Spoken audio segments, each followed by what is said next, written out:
I've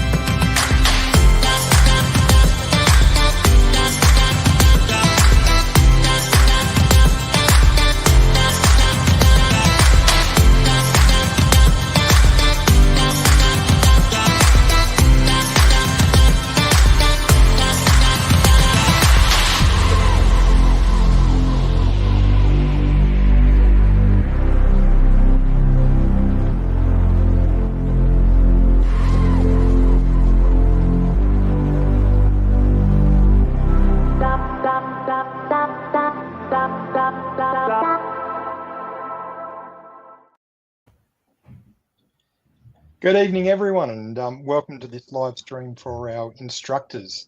For those of you that don't know me, my name is Matt Bouttell. I'm the CEO of RAAus, and as you can see with us tonight, we've got Jill Bailey, the Head of Flight Operations, and Jared Smith, the Head of Airworthiness and Maintenance. For some reason, I can't see how many people we've got online at the moment, but I can see that we certainly have some who are saying today. So welcome and hello to everyone. The basis, I guess, or the idea for coming together tonight, it's, we would prefer to be having more of a discussion than a presentation fest. But we thought, look, there's a lot going on at the moment, and we believe there's a fair bit of value in at least engaging with you through this method before we can come and see you later in the financial year with a CFI forum, and Jill will talk more about that later on tonight. From an organisational perspective, again, yes, there's also a lot going on. Of course, there's the always talked about MTO increase and CTA and the like, but there's a whole bunch of other stuff which I'd certainly like to share with you as a senior member of RAAus, as an instructor or a CFI or a senior instructor. And we certainly see you as an extension of us, representing this great organisation and this sector. So whatever we share with you tonight, please feel free to share that with your students or the members you're engaged with on a regular basis. The more information we can get out there, the better. And it's always difficult when we are based in an office, trying to engage with 10,000 members. So we certainly see you as an extension of us. Throughout the evening, just a bit of housekeeping, please put your comments in the system. We'll address them either as we go, or we'll acknowledge them and come back to them later on. If we can't address any of your questions tonight through this chat system, we'll come back to you, and we'll work out a way to share that with the broader audience as well. This is being recorded for putting up onto our YouTube page, so that those who can't join us tonight will certainly get the opportunity to view this at a later date. I might throw to Jill very quickly just to say good day, and then over to Jared. So Jill. Oh, thanks, Matt. Thanks, everyone. I can see some familiar names in the comments there. So a few CFIs and senior instructors are joining us there, which is terrific. And the whole idea tonight is to just talk about the sorts of things that instructors and CFIs need to know, and see what it is that we can progress or change or improve, or what we're doing well, hopefully. And give you some more information about a whole heap of initiatives and programs that we've got in line. Jared, anything to add? Just as you say, Jill, it's going to cover what we find and see regularly in audits at the FTS, and also just a number of positives that we see, because there's definitely a increase in compliance in a number of areas as compared from previous years. Right. Thanks, Jared and Jill. Well, I might start off. We've got a bit of a run sheet here, but we'll try and stick to that loosely, but we'll see how we go. And we're aiming to sort of finish up at about 8:15 Eastern time. So one of the I suppose one of the current topics that I've certainly had a bit of contact with members about in schools is the recent fee increase. Of course, no one likes paying more money, and we certainly don't enjoy having to put fees up. But I might just share with you the process we go through in trying to understand what the fees should be for our members, and then how the governance around that works. So ultimately, we need to. We're a not-for-profit organisation, which means that we're certainly not here to try and make money for the organisation for profit purposes or for dividends or anything like that. The reason we do need to stay in the black, though, is we need money to invest back into the business, and so that you've got an organisation that can function and administer the services that you provide RAAus members. So on the 1st of July, our fees, as you know, did increase, and they did go up. So as an example, the membership fee went up by $40. And, again, like I said, it's not something we enjoy. I mean, I'm a member, it affects me as well, but we certainly need to meet the needs of the company. The fees, the membership fee, all of our fees pretty much equates to over 90% of all of our revenue. So we are very strongly reliant on those fees to run the organisation. And, we've got 18 full-time staff to manage, this organisation, ranging from ops and tech and engagement communications, and of course finance, HR, those kinds of things, like any business. And we've got to fund that somehow. We all more than aware that the inflation rate's pretty awful this over the last couple of years since COVID. But I certainly acknowledge that our fees have gone up greater than the CPI. One of the reasons for that, or probably the major reason for that, is that we need to, as I said earlier, reinvest back into the company. And the way that we're doing that is through a strategic plan, and that was released in February this year. And the board and the executive team worked through developing that strategic plan over a good 6 to 9 months last year, and ultimately we came up with 7 focus areas. And I'm looking down here because the 7 strategic objectives, which are on our on the member portal, you can see that in the strategic plan. But we need to retain our existing members and grow our traditional base. So that's really harking back to the roots of our organisation. We recognise that is our bread and butter, and we need to do something to retain that. We need to increase our membership diversity, and that's through. Thanks, Marette, for putting that up. We need to increase, the different, genders or backgrounds of people to join aviation. We look at it. It won't be a surprise to anyone, I'm sure, to know that we have an aging membership, and the entire industry is suffering from that, of course. But we also have, as an example, I think we're about 6% female. And what that says to me is, well, there's a whole new market out there for us to, try and show the benefits of aviation to them, and to show them that this is a thing that they can participate in. And that's, for me, that's about growing the organisation, and the more people that we have, the cheaper it becomes. Ultimately, it's one in, all in, right? We all need to fund this organisation. So, if we can get more members in, it does become cheaper. Administer new aviation technology. That's, I'm sure that was probably a little bit from left field for some people, but really what that's about is there's so much new technology coming online with personal aerial mobility vehicles, with electric aircraft, and the like, and we need to get ahead of the game so that when those technologies do become available, and our members, I can assure you, will knock on our door and say, hey, I want to register and fly this. We need to be ahead of the game so that we can actually administer that for them. At the moment, there aren't really rules that support those kinds of devices. And the devices I'm talking about are like a big drone that has, 1 or 2 seats in it. Pretty great stuff. And I'm sure our members will enjoy flying those devices. But at the moment, there's no regulatory framework for it. So we are trying to develop a program that we can develop that framework and then try and get CASA to put that into legislation. And using the basis that we have today, which is an informed participation basis. We don't want to have, airline standards for these kinds of devices. We want it to be free and very much using the same ethos that, that RAAus was founded upon. We want to develop educational pathways. There's things like, particularly in the maintenance space, and that's one dear to me, being an ex-engineer, is we want to provide opportunities for training, L1s and L2s, practical training, theoretical training, and the like, and also encourage flight training schools to embrace the benefits of dual training pathways.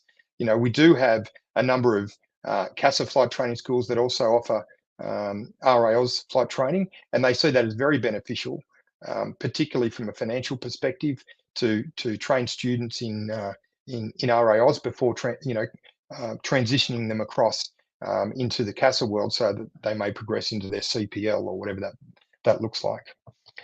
One of the key ones from a financial perspective is increasing and diversifying our income sources. And like I said before, more than 90% of our revenue comes from membership fees, which means if we need to fund more of the organisation at the moment, the only lever we have to pull is to rely on fees, and we don't want to do that. So, there's only so many T-shirts we can sell and water bottles and hats that we can sell. So what are the other opportunities that are out there? And we're certainly looking into that. This program's going to be over 3 years, and will grow after that to diversify our income. But we need to chip away at that now, otherwise fees will continue to go up at the rate of inflation or more. We need to market our organisation, not just our organisation, but we need to support our schools in marketing themselves as well. There are people who don't know who we are. As an example, when I was in my last job, I worked at Qantas, as most of you would know. And when I said I was leaving to join RAAus, there was pilots at Qantas who had no idea who RAAus was. We need to do better in that space, and we need to do better in supporting you in that space as well. That's why you're a member of RAAus, and we need to support you for that. I can see there from Ron Logan, as a not-for-profit, there has to be opportunities to source funding outside of fees. And I couldn't agree more with you. And I've spent the last week putting together a grant application to the Australian government to help us fund the development of, to help us fund the administration of new aviation technology under a program called the EATP. And it's those kinds of grant opportunities. We also have a business development manager starting, and it's great that she's joining us from our membership, but she's starting in the middle of August to help us also diversify those income sources. And the last bit there is a more aviation operational objective, which is to make sure that we have a strong risk management framework across the organisation. With Part 149, we obviously need to have a risk management manual and processes that support that, and that plays a key role in our change management. But as an organisation, as an enterprise, we need to also ensure that we're aligned across, the governance of the organisation, and everything that we do from a business perspective is aligned. So that's a key one for me, and certainly one that the board is focused on as well. So look, from the last thing I'd like to say, I guess, from a fee perspective, so that's our strategic objectives. From a fee perspective, of course, I'm sure you're all aware now that we've introduced a flight training school fee, and it was, I can totally understand that there would be people who aren't overly thrilled by it, but I've also had some comments from a number of CFIs that totally understood where RAAus was coming from with that. That amount of funding, so $330 per annum per flight training school, basically goes towards helping us administer the flight training schools. And if we take one of those administration functions being the audit program, we have a dedicated auditor who often works alone, but sometimes not, maybe with one or two others, depending on where they are going and the size of the schools they're auditing. But that's not a cheap exercise in itself. And I would estimate that we would spend in the vicinity of 150, 200,000 just in audit, in the audit function. So all we're trying to do is recoup a bit of that, of that administration cost, instead of having to lump it onto the members all the time through their membership fees. Of course, there will be, I'm sure, flight training schools who pass that directly onto the students anyway, and I'm aware of that. That's a business decision for each of the schools. But ultimately, we don't want to see us adding $100 to the fee on an annual basis, as one of our other sport aviation cousins has had to do this year. So, we're not immune from cost increases, nor are any of the other sport aviation bodies. So times are tough, and I do appreciate that it's the same for the flight training school businesses out there. Moving on, look, we do talk a lot about the insurance benefit of membership, and that's a really important one, because the membership fee, whilst it's now $325 per annum, when I had to up the insurance on my aircraft, or the aircraft I have a quarter share in down here at Canberra, to meet the 20 million liability requirements of Canberra Airport, and to go from $10 to $20 million, it was in the vicinity of, it was over $1,000 between the four of us, thankfully, per annum, as an increase on our insurance. So the $20 million third-party liability insurance and $250,000 passenger insurance really is a high-value item that we're very proud that we're able to continue to provide our members. And what I can say is that the board see that as a non-negotiable for our members. That insurance benefit for our members is something that our board is very keen to continue on with. I'm just reading there Jack Johnson's comment. In order to achieve a larger member base, can RAAus approach RAF cadets with a view to being approved as a source of flight training? As we're currently locked out of this market. Well, it's interesting you say that, Jack. We're actually doing something on a very small scale at this stage with the Navy cadets down in Victoria, because we see the whole cadet fraternity, being RAF, Army and Navy, as being a very good starting place for young aviators, be it engineers or pilots. So that's a great, and the Air League, thanks Craig, the Air League as well. So yeah, it's once we get our BDM, as we will be calling Jennifer when she starts in August, these will be the areas that she will be very much focusing on. She won't be focusing on getting new t-shirts made for us to sell. It's really about trying to do macro projects for that are going to make significant difference to the bottom line of the organization. Now, I think it's I think it's also fair to say that we are in good financial shape as an organization. This isn't about us trying to make money back because we're in any sort of we have any sort of financial difficulty. It's really just prudent financial management that we're trying to do at the moment. Moving on, and I know that my team always tells me I talk too much, so I do want to expedite. MTO increase and CTA, where are they at? The MTO increase, as we've communicated on a number of occasions, we submitted our application, and that included new tech manuals, a revised tech manual, a new ops manual, and a whole bunch of other documents. I think there were 63 documents at the time, back in August last year. We got some feedback from CASA at the very end of last year.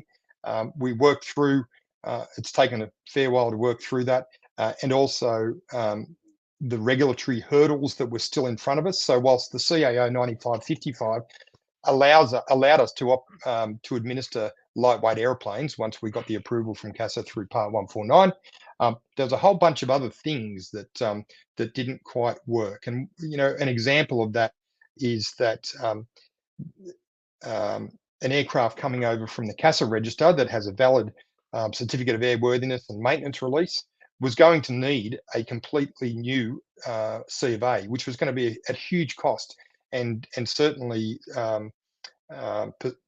be a hurdle for people to come across to RAAus with their Group G aircraft. So we've had to obtain a delegation, a CASA delegation for RAAus that will be able to reissue a C of A that's or currently in effect with a serviceable aircraft. So that's one big piece of work we've had to obtain. We've now submitted the documentation, our ops manual for that delegation, and hopefully that's not too far off.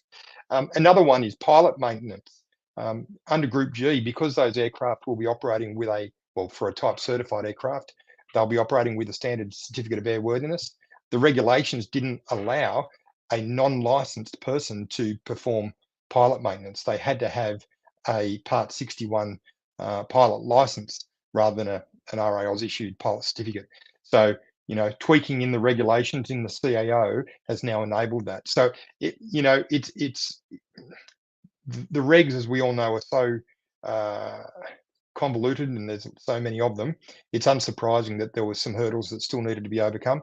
But we are in pretty good shape, I believe, now. We have resubmitted our tech manual. The ops manual was resubmitted and in May, and we understand that is pretty much ready to go.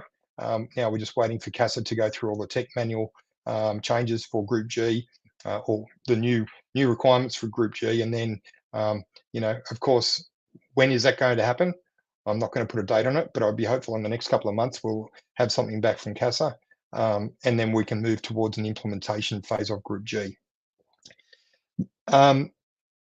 CTA access, that's becoming more and more important for many of our members, particularly those on the East Coast. We know that Ballina is going to end up with a control tower.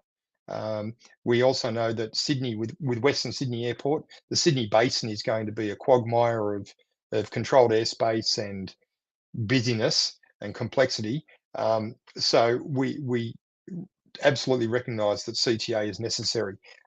That was supposed to be, that is included. CTA is included in Part 103 in the MOS. And then what RAAus will need to do, as we've done with Group G, is apply for to administer that within our system. We're already working on that.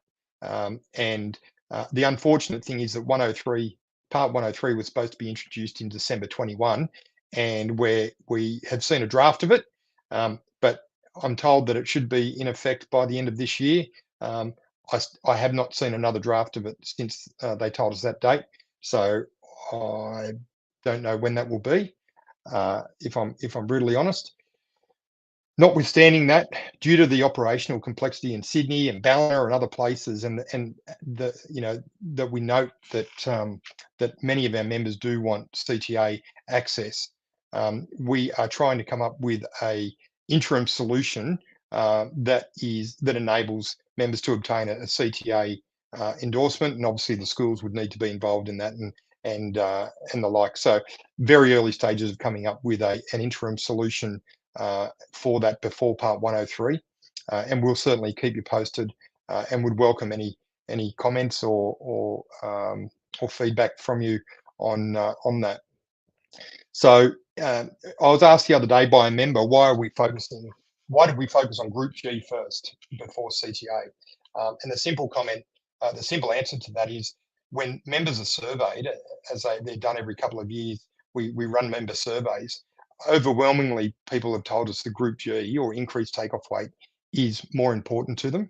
To be honest, I find that personally surprising. But I live on the east, on the eastern seaboard, operating out of Canberra, so controlled airspace is important to me. But it's not up to me; it's up to our members. And so, CASA at that time, a couple of years ago, suggested that we couldn't do both, or they couldn't do both at the same time, Group G and CTA. Therefore, let's pick one, finish that, and then move into the next. So that's why we ended up with Group G first. Jill and Jared will talk a bit about Group G later on, and we can, any questions about Group G, we can talk then. I can just see a couple of questions there from Charles regarding CTA access. Access for D as a minimum is vital for East Coast. Yeah, look, Charles, the when I first came on board and saw the draft MOS for Part 103, it talked about Group D only. For mine, Class D, I should say.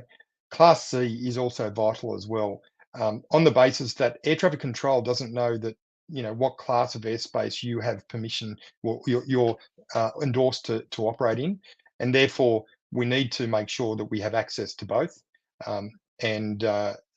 So yeah, that's I couldn't absolutely agree D is a minimum, but we will be getting both. For Ron's question, there is a training syllabus prepared for CTA. Yep. So Neil's, or before my time, a couple of years ago, that was all written by RAAus when we approached CASA, and so we've got to make some amendments to it just to make it modern with the current rule set. But we're getting very close to having a training syllabus that's ready to submit to CASA already. So yeah, we're in pretty good shape.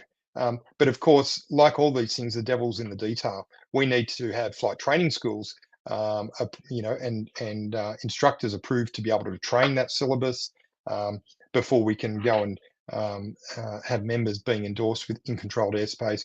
We need aircraft. We need to make sure that things like transponders, they've all got the aircraft have got their 100.5 checks all up to scratch. So there's a fair bit of work and there's a bit of education that needs to be done around it. But I think it's pleasing to say that the regulator sees the necessity in us having controlled airspace access. For those that want it too, I might add, this isn't going to be, it's going to be an endorsement. If you're out in rural Australia, nowhere near controlled airspace, you don't have to do it. It's only for those who really want to do it. So, I suppose two last things from me is the gala dinner. We are holding the gala dinner at the Australian War Memorial in the Aviation Hall in September. You will have seen some correspondence on that. We're really looking forward to that. We've got lots of prizes. We've got some great speakers. We've got Matt Hall doing the keynote address, and there'll be certainly some dignitaries there or senior industry folks there, as well as members, scholarship winners. All the staff will be there, all the directors. So it's shaping up to be a fantastic night. So please, if you're interested, get onto that website that we've put up there and check it out. We've got some fantastic sponsors. Oz Runways are our platinum sponsor. We've got Agile Insurance as the one of the gold sponsors, and Pace, who are the sport pilot publisher. They are also a gold sponsor, and then we've got a raft of others. So we're really thrilled that we've got all these sponsors on board to help us in putting this event on and keep the price down as much as we could. But it's going to be a great night. So we absolutely encourage you to come to that. And then finally from me is Parks Flying for Fun next year in April 2024. That's shaping up to be a fantastic event. Our team and myself went up to Parks last week and took a look at the site. We met with the Parks Aero Club and the training school up there. Just terrific people. And RAAus, the RAAus Museum up there, they've just done so much work for us so that we're going to have a fantastic place to hold this event, not just now, but into the future. They're building a taxiway so that we can taxi from the air side, the security part of the airport, onto land side so that people can camp under wing. So it's really shaping up to be a great event. Like I've said at the last Flying for Fun, it's not just about RAAus. This is about private aviators coming together. So we don't mind what registration you got on the tail. Of course, we want our members to come, but it's really about celebrating aviation and to share that with others as well. So we're going to hopefully get some school groups through and some of the public from Parks coming into the event as well.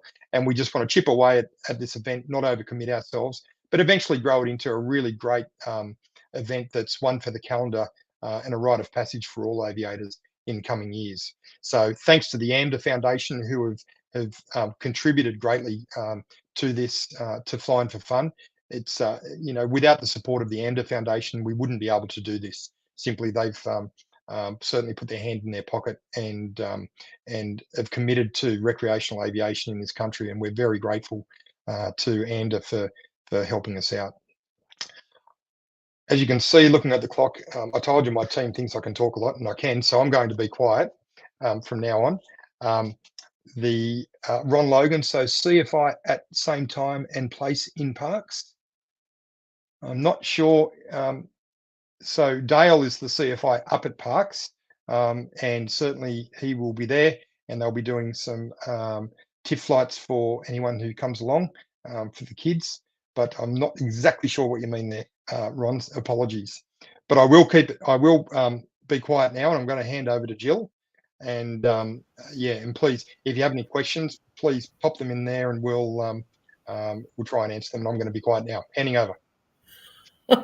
Thanks, Matt. It was some nice work to fit all that in 30 minutes.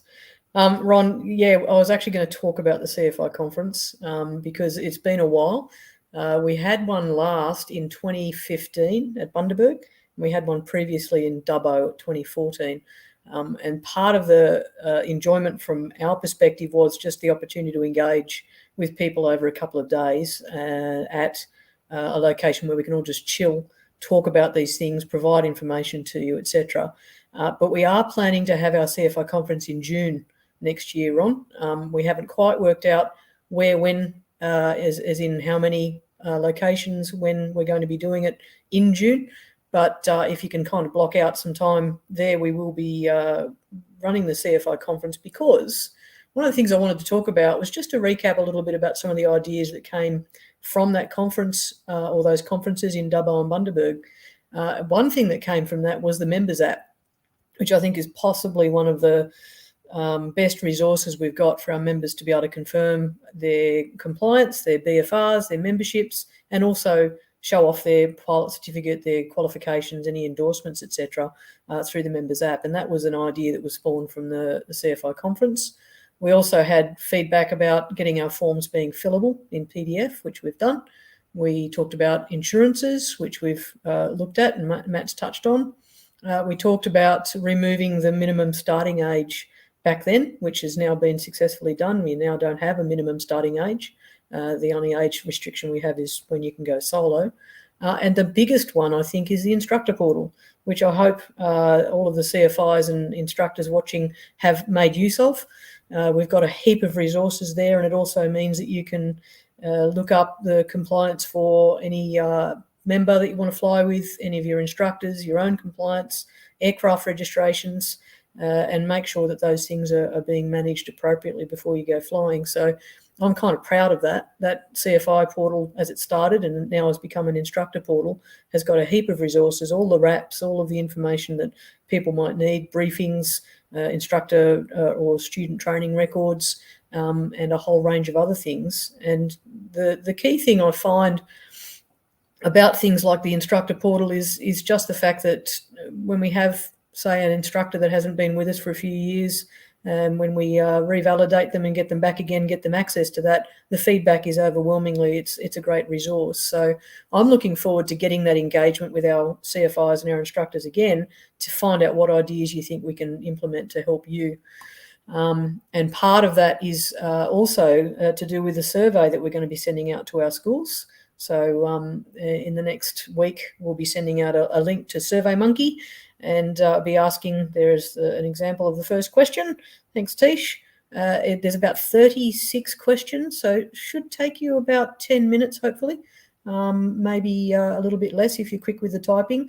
But this is your opportunity to give us a whole heap of information about what your school does, your structure, what you teach, what you don't teach, what you'd like to do.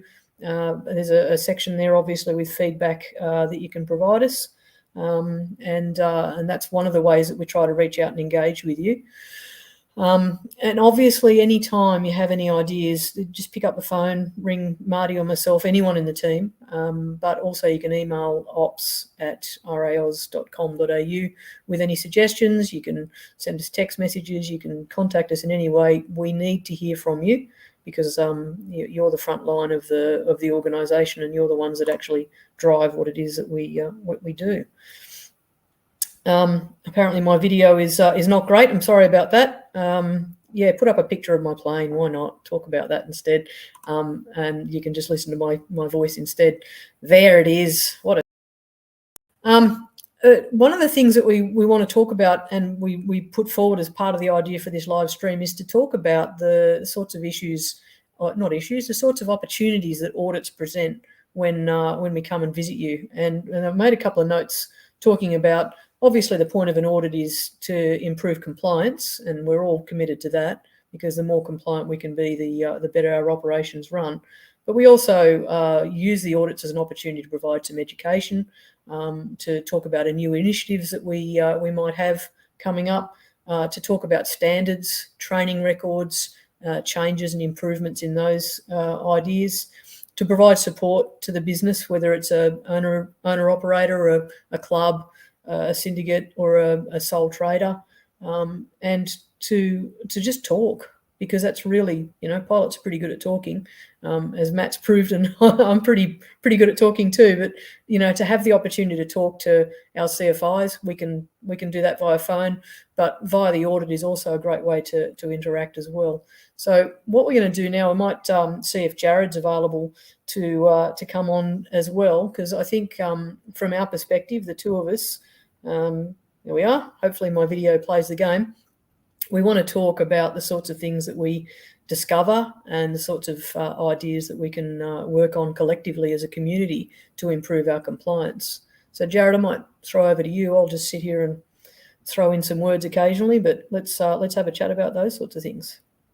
All right, thanks, Joel. Let's start off by saying, from when we first started carrying out the audit activities, compliance from an aircraft perspective was quite low. But the audits we're carrying out today, we can see that in regards to CAO 100.5 compliance and service bulletins and annual inspections and replacement of time life components are actually on the improve. However, you still come across aircraft that don't have these items carried out.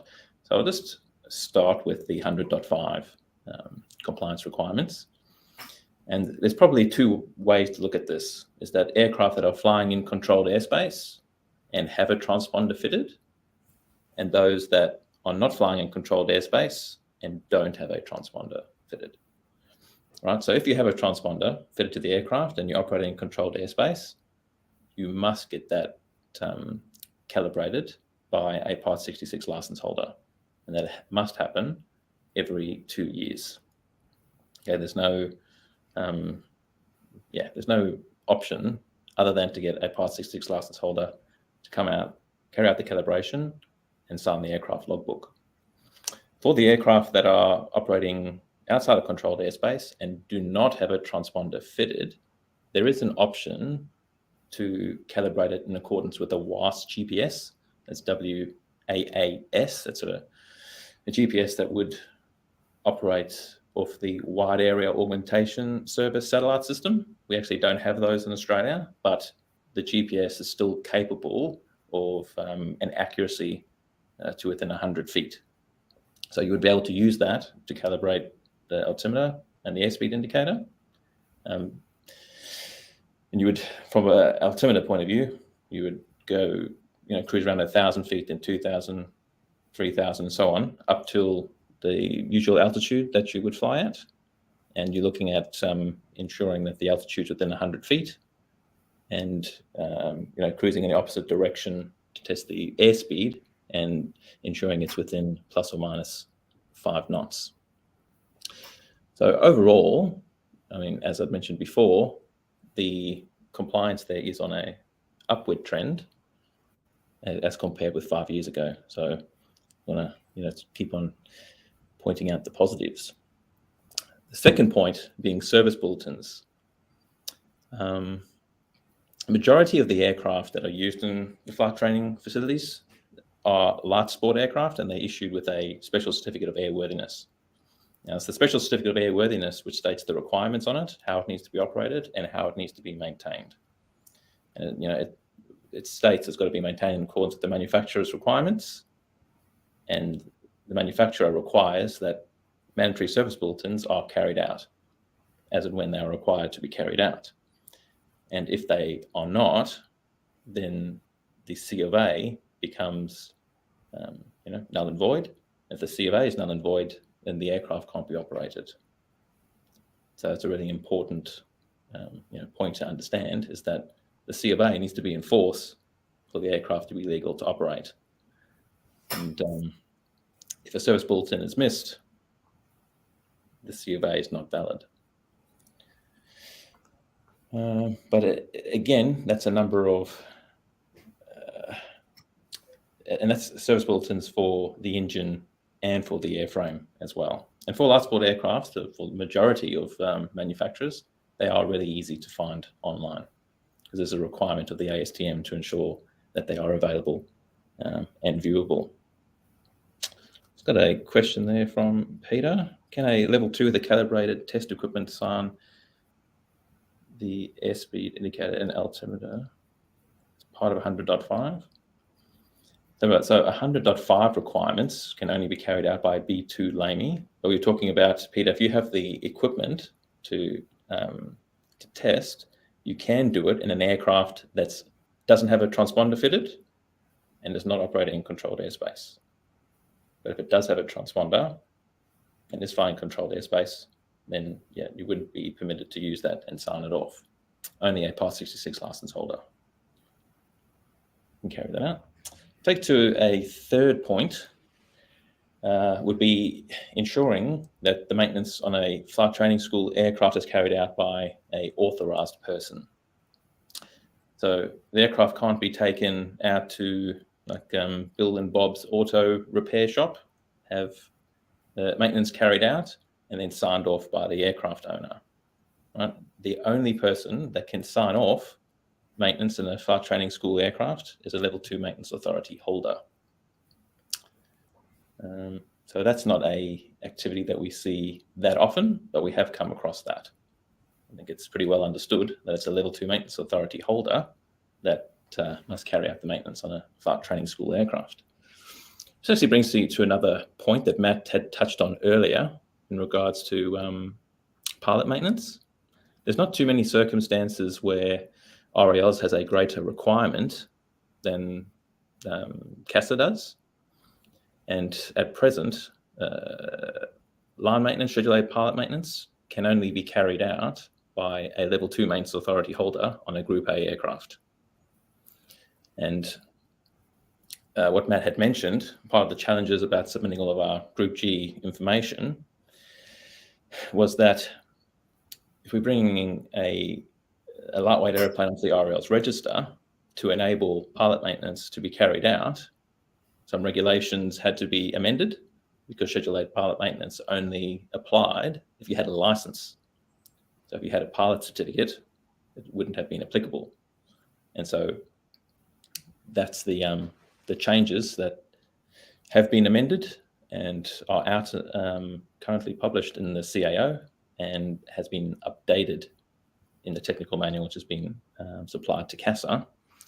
And that will be one of the major changes for flight training schools, where a recreational pilot certificate holder, if approved, will be able to carry out Schedule 8 pilot maintenance on a Group A aircraft. And the other point that I was talking about in relation to certificates of airworthiness, we created another manual from scratch. And a key point to note there is that what we are applying to do would be for a delegation that's not held by any other person or organization outside of CASA. And the main purpose of this is to ensure that when we bring an aircraft, a lightweight aircraft from the VH register to the RAAus register, that is done as efficiently as possible and at a cost as low as reasonably practicable as well. And I think with what we have supplied, would achieve that. Because what we are aiming to do is not go through a recertification process, but it's just a reissue of the certificate, which is, I think, good for all parties involved. So that brings me to the end of that section at the moment. So, Jill, we want to carry on examples? Yeah, thanks, Jared. And I think one of the things I was thinking while you were talking about the calibration requirements is obviously because as a community of pilots and aircraft owners, we need to support each other and make sure we're all talking and singing from the same hymn sheet. And if we're not calibrating our instruments, then we're not operating at the same altitudes, and then there's the potential for all sorts of unsafe actions. So while we talk a lot about compliance requirements, there's also a whole lot of safety behind all of the things that we're talking about, as there is with service bulletins, because service bulletins have come about because someone's reported an issue potentially, the manufacturer's looked at it. This has broken. Yeah, yep. Yeah, exactly. This isn't working, or this hasn't lasted as long as it's supposed to. So you need to go and fix something about that aircraft as a broad generalisation. So when we talk about compliance, we're talking compliance, but we're also talking the community of safety that we all, as a group, are involved in. And that's part of what we do with the audit function as well. And as Jared said, from the tech perspective, there's some issues that we've seen that have actually become outstanding examples of great involvement and engagement by the community of CFIs and aircraft maintainers. And likewise in the ops space, the sorts of things that we routinely see are areas where we can improve in training records. And again, that's not just because we want to be bloody minded about it and say you have to do these things. The reason we do that is because we can then support you if and when an accident occurs to say, here's an issue that's allegedly occurred, but here's the training record that actually supports and shows that person has been trained appropriately. So that's the key thing behind everything that we do, I think, as an organisation is really we're here for members. We have to support our members, and by supporting them, we're pointing out potentially areas where they can improve or where there's problems that have been identified in the past, and audit is a really important part of that. So, Jill, yeah. can I just chime in there also? Just with the audit, this is a great tool for us to engage with the schools as well. Like I said earlier, it's difficult for us to get out there and to engage with our schools. So, particularly, Chris Windle is our primary auditor. So when Chris is at your school,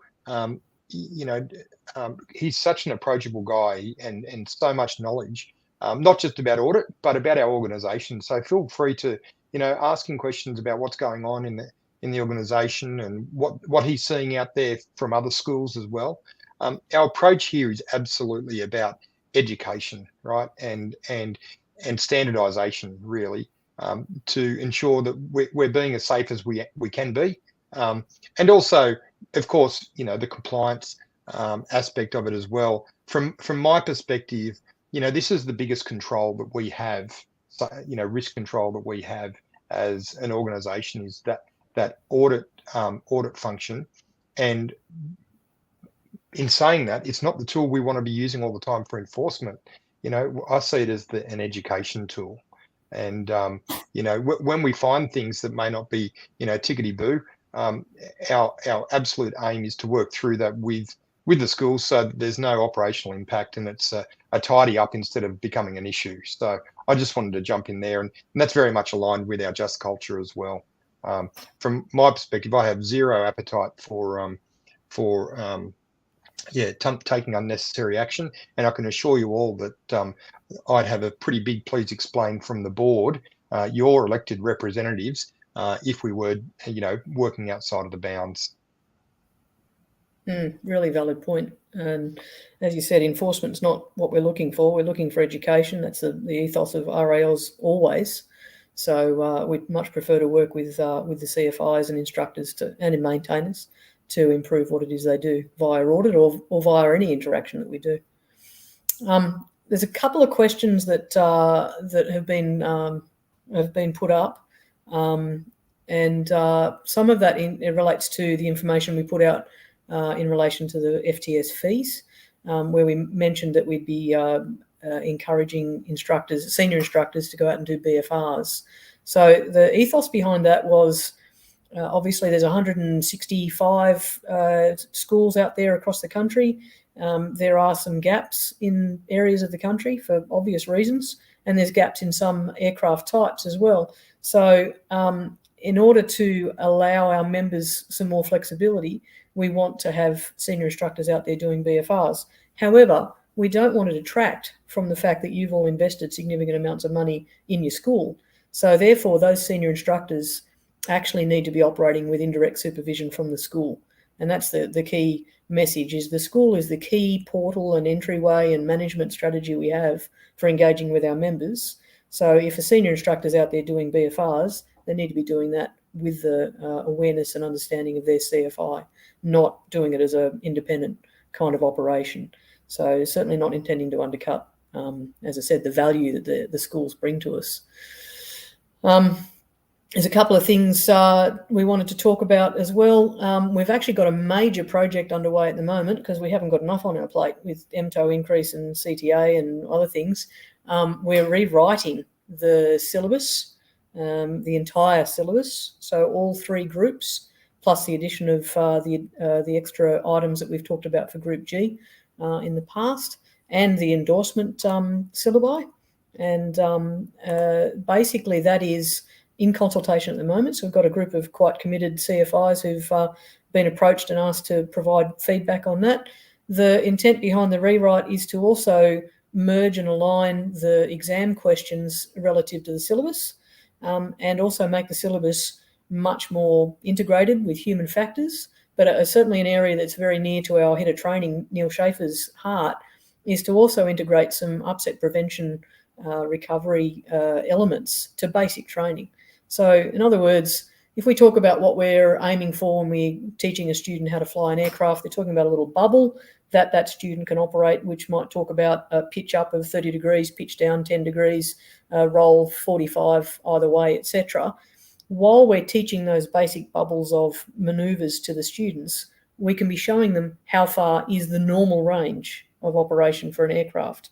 So in other words, while we're teaching basic operational skills for the aircraft, we're showing them where the boundaries are for an outside of a standard operation.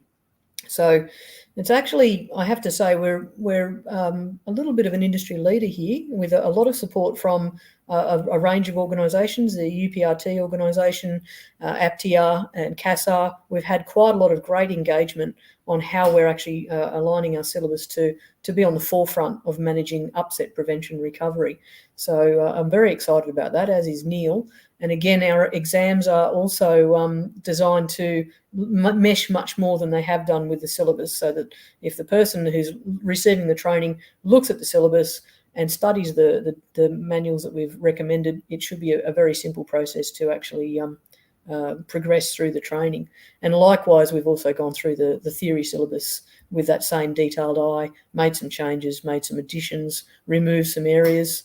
As an example, when the new ops manual comes out, we are going to be removing two-stroke as an endorsement for a variety of reasons. One, not a lot of two-strokes out there anymore. There's a whole lot more four-strokes being used. I mean, they're still being used in schools in the powered parachute or weight shift microlight world. But really, operating an engine is operating an engine, and it should just simply be reading the Pilot Operating Handbook, working out what the manufacturer wants you to do, because otherwise we might have to add an electric engine endorsement. We don't want to make more endorsements for the sake of doing something that a pilot should do by just reading the Pilot Operating Handbook. So I just see a question there from David Bradshaw, how we achieve UPRT with non-aerobatic aircraft. Well, David, the idea behind that is obviously if we're going to be teaching UPRT, we're going to be doing that in aerobatic aircraft in the CASA system. So UPRT and spin training, which is something we're going to talk about as well in terms of MTO, that's all going to be done in the appropriately certified aircraft under the CASA system, because we don't do aerobatics in RAAus. But there are things that you can do in the UPRT world which don't take you outside the boundaries of what an aerobatic manoeuvre would be considered. So a lot more on that in the future, and we've got a whole heap of input and engagement from a lot of experts in those areas, and we'll be looking out obviously for any help that we can find. Matt, did you want to? I've got other things to talk about, but I'll let you dive in there with. Yeah, sure. Look, I just want to go back. Alan Middleton popped a question up there relating to concerns around the FTS audit process Australia-wide. that anecdotally and allegedly appears to have become very aggressive and targeted. I'm not entirely sure of the exact examples Alan's talking about, but I guess reinforcing what I said before is that our approach to auditing is very much around education, and particularly where there's no willfulness, where there's been willful and blatant disregard of the rules. The occurrence complaint handling manual, it's a bit of a mouthful, which is a pretty big, beefy document, outlines the processes that we must undertake and follow to ensure procedural fairness for everyone involved in a complaint. And really, what that looks like is if there is a willful and blatant disregard for the rules, we have to go down a pathway of a formal inquiry. And the way that works, just so everyone's aware, is that our team, be it Jill or Jared or Cody, our head of safety, would recommend to me that a formal inquiry be stood up. Now that decision's up to me as to whether I believe that it's worth going down the formal inquiry path, because that formal inquiry path is the way that we would implement any enforcement action. It may not result in enforcement action, and it might result in the whole thing's been a terrible misunderstanding. But if events are proven or occurrences are proven, we would go down that path. The reason that's important is because and I don't want to harp on about Part 149. It is what it is. It's brought some really good benefits to our organisation, but it's also brought in some formalisation of these kinds of processes to make sure that we are being fair and that there is the appropriate oversight. And I know Jared and Jill will back me on this, in that Part 149 is as much about eligibility as it is about safety. And when I talk about eligibility, what CASA is very concerned about is that the RAAus, so the approved self-administering organisations, do not limit people from undertaking activities that they are would otherwise be permitted to do. And so there's a whole bunch of oversight from CASA to make sure that we are not, number one, abusing our power, but that we are being reasonable in our approach to enforcement action. So I guess my answer to Alan's statement up there, or question, is really that, look, we are all part. We see ourselves all as the same team as the schools. We're all members of this great organisation. I'm answerable to the board. I'm also answerable to CASA, and as is Jill, as is Jared, as is Cody. And I can assure everyone that we're just trying to get people to operate safely. We've got no bones to bear with anybody. It's really that simple. So I hope for Alan that answers your question. But Jared, I was going to add that the process that we carry out is very transparent. Schools, we try to get on site every 4 to 5 years, I think. Maybe. We've got to conduct a number every year. Yeah, we talk about when we go on site, but even so, before we go on site, 30 days beforehand, the entire document that we would use whilst we're on site is supplied to the school. So there's nothing from left field that we would be looking for in any way, shape, or form.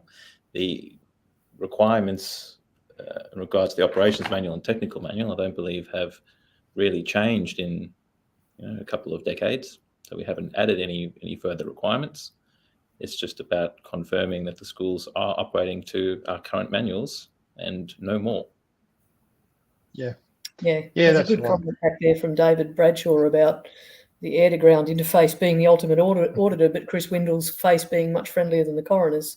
That's just paraphrasing a bit there, David, but that's absolutely right. Chris is actually been getting great feedback from CFIs, and we've got another comment there from Ed Smith. Thanks, Ed, from watching from WA, that the audit experience and process was professionally conducted. That's what we're looking for. We're not looking for any witch hunts or any particular areas to pursue. We're looking to support you as the CFI or the maintainer for that matter, or the instructor that's operating, or the business owner. So that is the real intent of the audit process.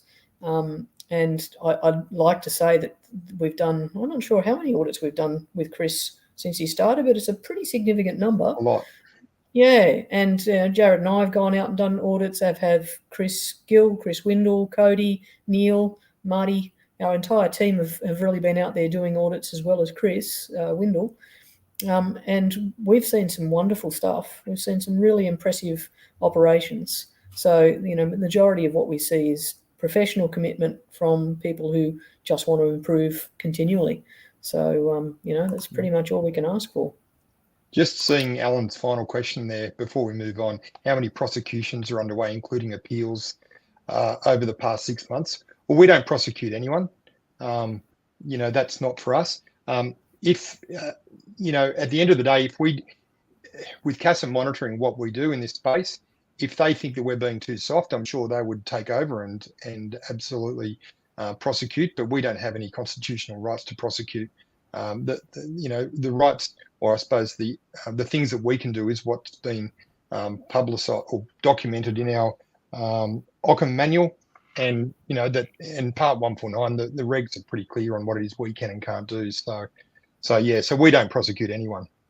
There's actually under 149, there's more protections for people if they have any concerns with anything that RAAus or any organisation under 149 has done, because there's an appeal process at the ultimate end game that goes to CASA.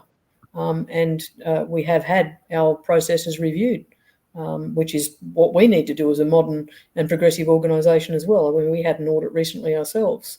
So all of those things are opportunities for improvement. And I'd call out Jack Donson's comment there. Jack, you're always on the money. If you want to protect your investment, just be compliant. There's nothing worse than having the label of negligence thrown at you, and it's too expensive. It's actually cheaper to be compliant where possible. And if we discover a non-compliance and it's a genuine oversight, well, gosh, we'll just work together to fix that. That's the whole intent. And the feedback that Linda's provided there is awesome too.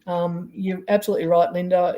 The audit report talks about things that are opportunities for improvement or where there was an issue, but you're absolutely right. It'd be nice to have a nice comment in there to say, hey, these things are being done really well or to standard. And I guess we could take that feedback on board and see what we can do to amend our reports as well. We don't want to focus just on the negative. There's a lot of very good audits and responses going on there. Gary's come up with a question. Plans aloft for an online training portal. So Gary, thanks for watching from South Australia with you and your instructor crew. Appreciate the support. An online training portal as in delivery of lessons or delivery of instructor training or whatever, that's obviously something that Jennifer will be looking at in her new role as business development manager. There's a whole range of things that we could be doing that we just don't have time to do. So Jennifer's going to be really busy when she starts in the role. She's got a few books full of ideas that she's working on. So anything's possible, Gary, to answer your question. Yeah, look, just in closing, obviously, Alan, you're trying to go down a thread. I don't think it's probably appropriate to go down any rabbit holes in this forum. But yeah, look, there is disciplinary action that we have taken from time to time against, be it maintainers or CFIs, because that's what we have to do, right? And I don't make any apologies for following our procedures. But our absolute go-to is to educate instead of, use the big stick. But Alan, you're more than welcome to give me a call if you've got any, specific concerns you want to talk through. And if you're not happy to do that, you're of course always welcome to call any of the board members.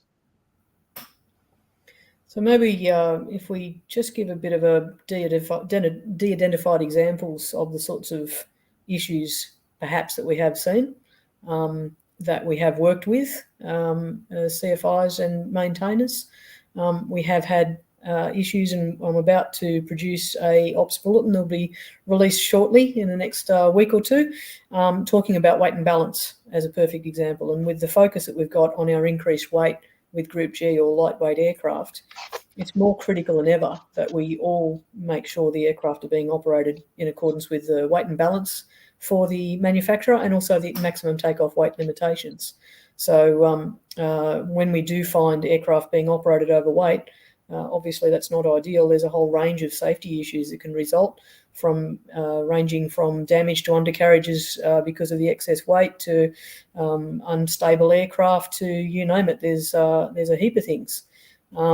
So obviously all of these things form, and if Cody was here, he'd be much more articulate, form the entire safety bubble that we operate in. So audit feeds education, which feeds outcomes that we might change with our processes or manuals, which feeds education and information that we produce to our instructors and CFIs that goes back to audit. It's a circle of a continuous improvement, which we should all be committed to, I think.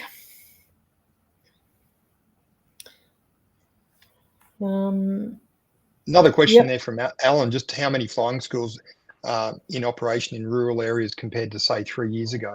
I don't have the exact stats on me, Alan, but what I can say is, the vast majority of our flight training schools are actually in regional and rural areas. It's very difficult and expensive, obviously, to operate in the major centres, the Bankstowns and Moorabbins, even though we do have some schools in those places, but yeah, mostly they are in regional areas. Yep, that's where the members are as well. I mean, the J curve obviously is the key area on the east coast, and on the west coast there's the key areas which are rural. You've got Bunbury, Bustleton, White Gum Farm, Geraldton, you name it. There's a whole heap of rural areas just in WA alone. So I'd say we've got a reasonably good representation in rural areas, and anytime anyone approaches us in those areas, we're very keen to promote and encourage those schools to continue. Yeah, and I've been down South Australia earlier this year, and I was thrilled to see how vibrant the recreational aviation was in South Australia. Up in the Clare Valley, what a spot! Just a beautiful part of the world, and and we went down. Jared and I went to Goolwa as well. South Australia is really coming along for recreational aviation, and I know that got a great community down there. Yeah. Regional Victoria, regional Queensland. Mm. Yep. Yep. I guess the final question there from Alan: small operators actively training compared to larger combined operations.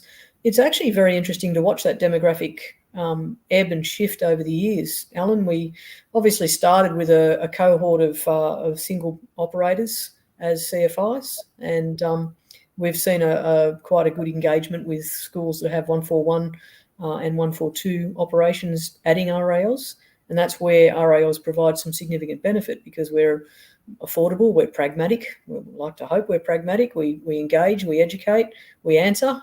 One of the comments that we get fairly regularly is that if you pick up the phone to talk to RAAus, you'll get a response. If you send an email, you'll get a response. And that's obviously leading to a bit of a combination of those larger schools as well. But there's still plenty of single operators, one-person operations out there. And there's still plenty of operations with one or two instructors, which I would call, the backbone of the organisation. That's certainly what we want to encourage and see. All right. Yeah. Any more questions, or have we got anything we missed out of our list? Yeah.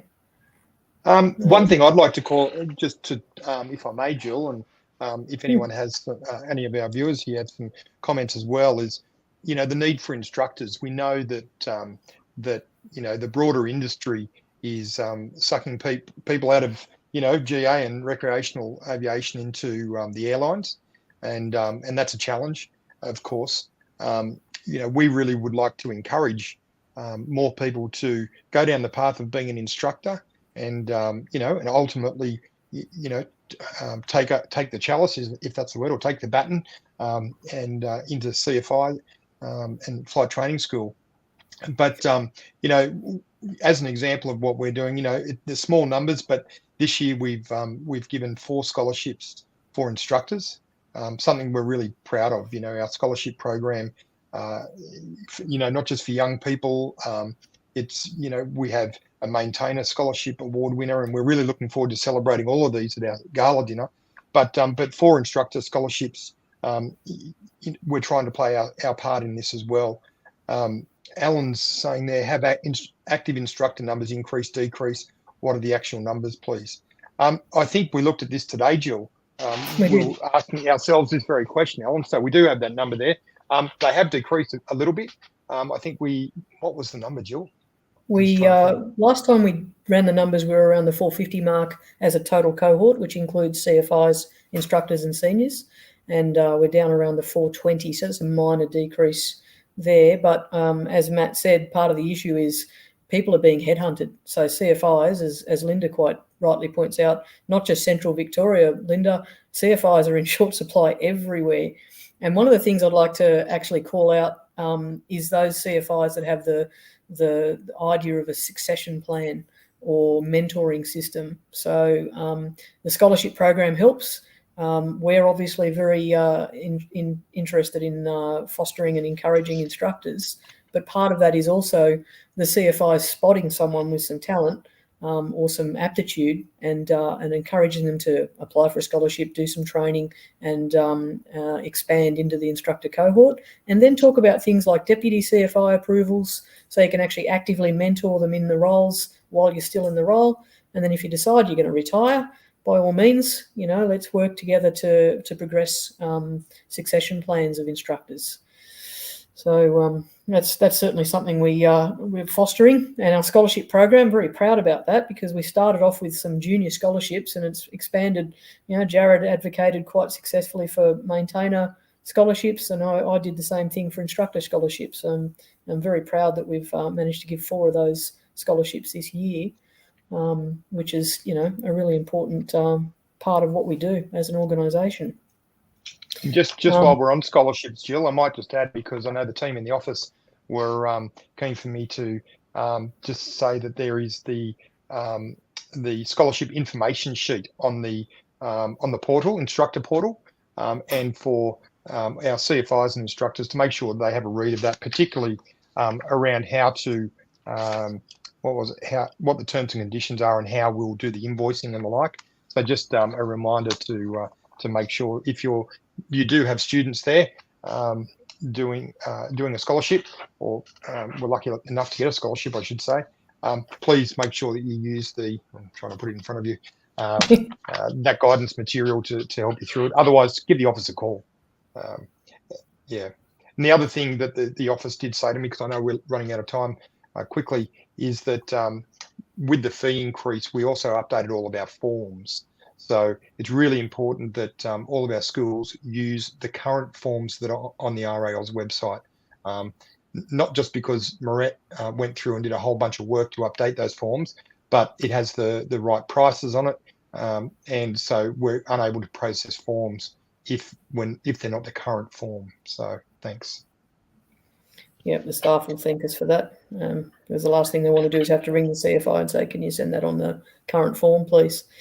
And Linda, I love your thinking. Sector-wide instructor training efforts. I believe CASA is placing some considerable attention on this for that same reason. So it's not just an RAAus problem. Pretty sure it's being replicated in every sector, whether it's sport, aviation or otherwise, that instructors are being paid vast amounts of money to go and fly jets for a living. We need the instructors to be the cohort that encourages and fosters what it is we do. So any ideas you have, let us know. We'll be as involved as we possibly can be. Just looking at Ed's comment there, I have a concern that membership numbers are outstripping the aircraft numbers available to maintain pilot currency. It's an interesting one. One of the first stats I looked at was the ratio of members to aircraft, and it's roughly about 3 members per aircraft that we currently operate on. But I don't disagree with you, Ed. I think that access to aircraft, rental aircraft or syndicates is a challenge. it's something, again, and I don't want to, poor Jennifer's going to be starting a very busy person. But where, there's something we would like to look at is how does RAAus support, not necessarily financially support, but how do we support the development of syndicates? Because we know I'm part of a syndicate. There's 4 of us in my syndicate. If I didn't have that, I wouldn't be able to fly, right? And there's just so many benefits to people who may not be able to afford the whole thing, but if they have a syndicate or have access to an aircraft, they can still participate. So it's something we're absolutely looking at. I think we need aircraft types that aren't, necessarily in the multi hundreds of $1,000s. And from a personal perspective, and the reason I got into RAAus was because of Jabiroos provided a reasonably priced aircraft that was a fantastic machine. And hopefully we'll see more and more Jabiroos pumped out into the future and service that price point. But certainly if we can get other aircraft that service that price point too, that'd be great. Of course, the exchange rate's not great for importing, but we do still see some new aircraft coming onto the register, and I'm looking at Jared. He reports that to us every week, so that's good. But yes, it's a thing, as I like to say in our executive meetings. It's a thing that we need to make sure we are addressing or helping to address. We've got a comment there from Neil, who has a dream. And we all have that dream, Neil, a centre of excellence where we can train RAAus instructors at strategic locations nationally and invite scholarship recipients. Look, there's all these wonderful ideas that we really want to foster and encourage. It's just a question of resources, time, money, all of those things that basically impede us. But that's the commitment, I think, that we try and bring as an organisation. We do want to try and foster the organisation and aviation in all its forms. It's part of our current, what's the word? Slogan? No, don't want to say slogan. A vision. Vision. That is the word. Our That's vision right. As an organisation. Which is we inspire and connect people through aviation. And that's what we're trying. That's what we're trying to do. I think these forums are great.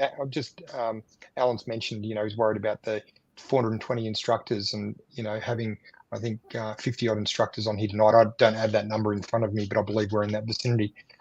As we said at the start, we recognise this isn't the be all and end all with engaging with our instructors and our CFIs, which is why we will be holding a CFI conference next year before the end of the financial year.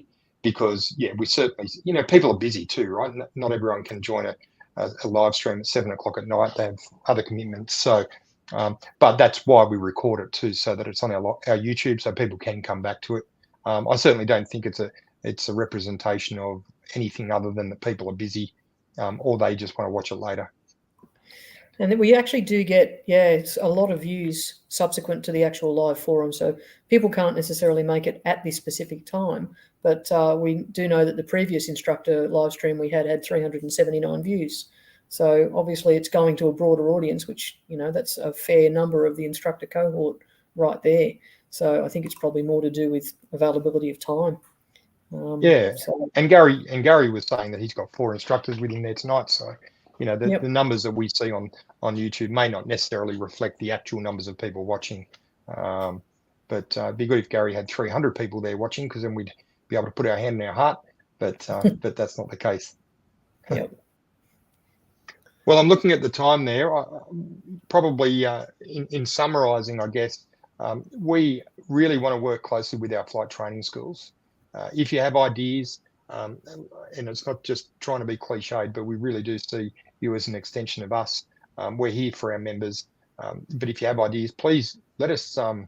Write to me, ceo@raaus.com.au, or to Jill or Jared or Cody, or just to the members' email address. It will find its way to us pretty quickly. Anything, or if you have any concerns, pick up the phone. We'll all take calls from members, every day. So please, don't be a stranger is the key message there. Just finally there, Martin Hughes, where do you advertise the scholarships apart from website, Sport Pilot and newsletter? That'd be that's through the probably schools as well. Yeah, and through the schools as well, because once we put it out on our newsletters and the website, a lot of our schools do promote it within. So, yeah. And don't forget that e-news goes to more than our membership. I don't know what the current numbers are. Tish will probably be able to tell us, but there's something like 30 to 35,000 subscribers to our e-news. 30,000. Thanks, Barrett. So, it's going to a pretty big audience. That's 3 times our membership numbers. So, yeah, we're pretty proud of that. Obviously, there's some people who think we've got stuff that's worth reading. Yeah, that's right. And so, all right. Well, I don't have anything else. Jill, Jared? No, Well, no. not happy. All That's right, good. terrific. Well, thank you for everyone in joining us tonight. Hope it's been informative. We've tried to touch on those major things that we're seeing to try and keep you all updated.